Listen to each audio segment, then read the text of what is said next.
عيد مباريات الجولة الخامسة في الدوري المصري.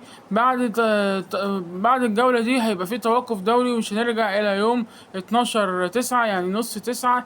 ودي كان آخر جولة بعد التوقف الدوري. بعد كده هيعلن حسام حسن لعيبة المنتخب.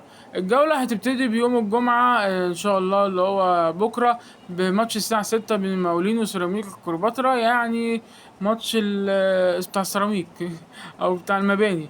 هيبقى الساعة 6. بعد كده الساعة 9 عندنا الاتحاد هيلاعب انبي، وطلائع الجيش هيلاعب البنك الأهلي. ده يوم الجمعة الساعة 9.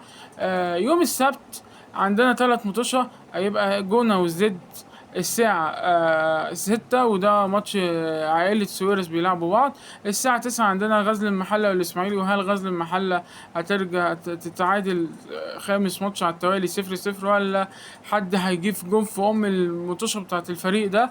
والماتش الأخراني ماتش القمة الساعة 9، الأهلي وبيراميدز، وهنشوف هيحصل ايه. وبيراميدز بتتهدد الانسحاب بسبب الحكم اللي جاي. فهل بيراميدز هتنسحب ولا الماتش هيتلعب؟ هنعرف يوم السبت الجاي ان شاء الله. ويوم الحد عندنا 4 ماتشات، ماتشين الساعة 6 وماتشين الساعة 9. ماتشين الساعة 6 هيبقوا مودرن سبورت وحرس الحدود والمصري وكهرباء الإسماعيلية. وهل المصري هيرجع يفوز تاني بعد ما تعثر ضد حرس الحدود وتعادل؟